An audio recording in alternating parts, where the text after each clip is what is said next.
అందరికీ షలోం. ఈరోజు ఏనోషు గురించి కొన్ని విషయాలు మనం తెలుసుకుందాం. సృష్టి నుండి 235వ సంవత్సరంలో జన్మించాడు. 3526 BCE. అతని తండ్రి పేరు సేతు. ఆదాము మరియు హవ్వల మూడవ కుమారుడు. అతనికి వ్యక్తి లేదా ప్రజలు అనే అర్థం వచ్చే ఏనోషు అని పేరు పెట్టబడింది. ఎందుకంటే ఆ సమయంలోనే ప్రపంచంలో ప్రజలు ఎక్కువగా నివసించడం ప్రారంభించారు. అతను మొత్తం 905 సంవత్సరాలు జీవించాడు మరియు సృష్టి నుండి 2621 BCEలో మరణించాడు. ఆదాము కుమారుడు షేతు కుమారుడు ఏనోషు. ఈయన సృష్టి నుండి 235వ సంవత్సరంలో జన్మించాడు. అంటే 3526 BCE. అంటే ఇక్కడ సంవత్సరాలు రెండు విధాలుగా ఇవ్వడం అనేది జరిగింది. ఒకటి సృష్టి నుండి లెక్కింపబడిన సంవత్సరాలు, మరొకటి ఆదాము పుట్టుక నుండి లెక్కింపబడిన సంవత్సరాలు మరొకటి. ఆయన మొత్తం 905 సంవత్సరాలు జీవించడం జరిగింది. సృష్టి నుండి 1140వ సంవత్సరంలో ఆయన మరణించడం జరిగింది. 2621 BCE. తోరాలో ఏనోషు గురించి చాలా తక్కువ ప్రస్తావన ఉంది మరియు అతని గురించి మరియు అతని కాలం గురించి మనకు తెలిసిన వాటిలో చాలా వరకు మిద్రాషిక్ మరియు తాల్ముడిక్ మూలాల నుండి వచ్చాయి. ఏనోషు గురించి తోరాలో చాలా తక్కువగా ప్రస్తావించడం జరిగింది.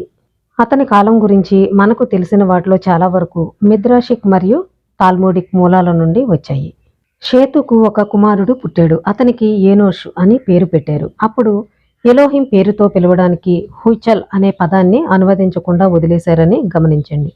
ఇది ఉద్దేశపూర్వకంగా జరిగింది, ఎందుకంటే పదానికి అర్థం ఏమిటో పూర్తిగా స్పష్టంగా లేదు. అనేక విభిన్న వివరణలు అందించబడ్డాయి. సహజంగానే తోరా కథనం విభిన్న వివరణల ఆధారంగా మారుతూ ఉంటుంది.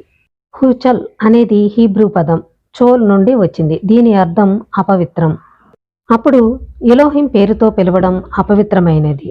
ఏనోషు కాలంలో ప్రజలు ఎలోహిం పేరును ఎలోహిం కాకుండా ఇతర వస్తువులతో అనగా విగ్రహాలు మరియు ఇతర వ్యక్తులతో అనుబంధించడం ప్రారంభించారు.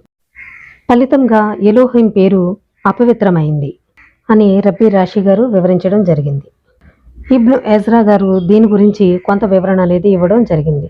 హుచల్ హిబ్రూ పదం హిస్చల్ నుండి వచ్చింది. దీని అర్థం ప్రారంభించడం. అప్పుడు ప్రజలు ఎలోహిం పేరుతో పిలవడం ప్రారంభించారు. ఏనోషు కాలంలోనే ప్రజలు ఎలోహిం పేరును పిలుస్తూ ప్రార్థనలో పాల్గొనడం ప్రారంభించారు. గతంలో ప్రార్థన ప్రభావవంతంగా ఉంటుందని ప్రజలు విశ్వసించలేదు. ఎలోహిం తన మనస్సును ఏర్పరిచినట్లయితే అది మారే అవకాశం లేదు. ఏనోషు కాలంలో ఇది మారిపోయింది మరియు ప్రజలు ఎలోహింకి ప్రార్థన చేయడం ప్రారంభించారు. అది హుచల్ అంటే ప్రారంభించడం అనే అర్థం వస్తుంది అని చెప్పడం జరుగుతుంది. ఏనోషు కాలంలో ఎలోహిం పేరుతో ప్రార్థించడం జరిగింది అని కూడా ఇక్కడ ఇబ్ను ఎజ్రా గారు చెప్పడం జరుగుతుంది. మరొక వివరణ ఏంటంటే స్పోర్న్ అనే రబ్బీ గారు చెప్పడం జరుగుతుంది. హుచల్ అంటే ప్రారంభం, అయితే అది ప్రతికూల అర్థాన్ని కలిగి ఉంటుంది. అప్పుడు నీతిమంతులు ఎలోహిం పేరిట బోధించడం ప్రారంభించారు. ఏనోషు కాలం వరకు ఎలోహిం గురించి ప్రకటించాల్సిన అవసరం లేదు.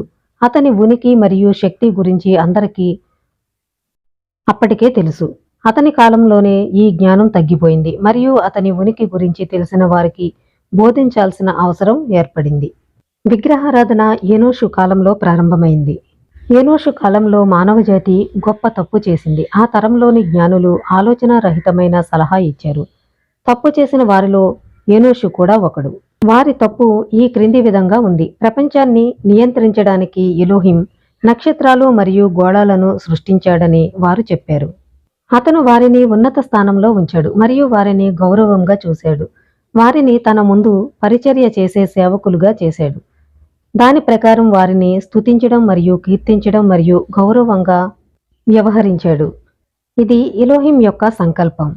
అతను గొప్పగా గౌరవించిన వారిని వారు గణపరుస్తారు మరియు గౌరవిస్తారు. ఒక రాజు తన ముందు నిలబడి ఉన్న సేవకులు గౌరవించబడాలని కోరుకున్నట్లుగా నిజమే. అలా చేయడం రాజుకు గౌరవ సూచకంగా ఉంటుంది.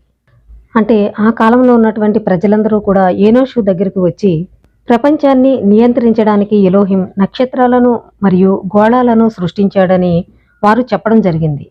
దాన్ని ఆయన ఖండించకుండా వారిని గౌరవించడం, గొప్ప చేయడం, వారిని కీర్తించడం చేయడం జరిగింది.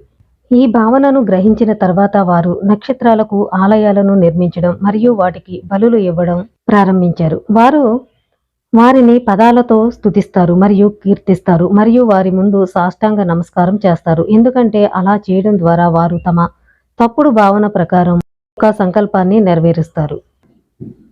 ఇది అబద్ధ దేవుళ్ళ ఆరాధన యొక్క సారాంశం మరియు ఇది వారిని ఆరాధించే వారి హేతువు.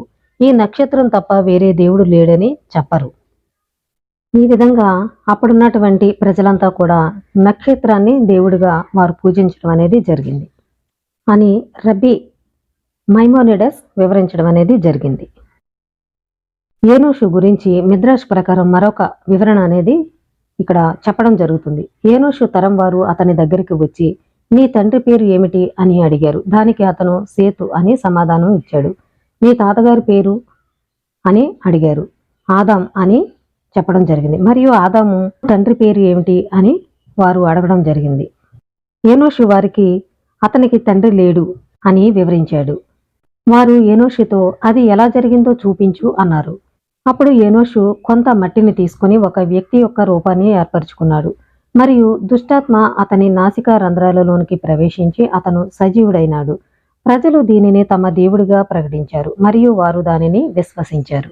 అంటే మిద్రాష్ ప్రకారం ఇక్కడ ఏమని చెప్తున్నారంటే, ఏనోషు దగ్గరికి వచ్చి నీ తండ్రి పేరేంటి అని అడిగినప్పుడు ఆయన షేతు అని చెప్పడం జరిగింది. ఆయన తండ్రి పేరు ఏంటి అంటే ఆదాము అని చెప్పడం జరిగింది. ఆదాము తండ్రి పేరు ఏంటి అని అడిగినప్పుడు ఆదాముకి తండ్రి లేడు, ఎలోహిం భూమి నుండి తన రూపాన్ని సృష్టించాడు అని చెప్పడం జరిగింది.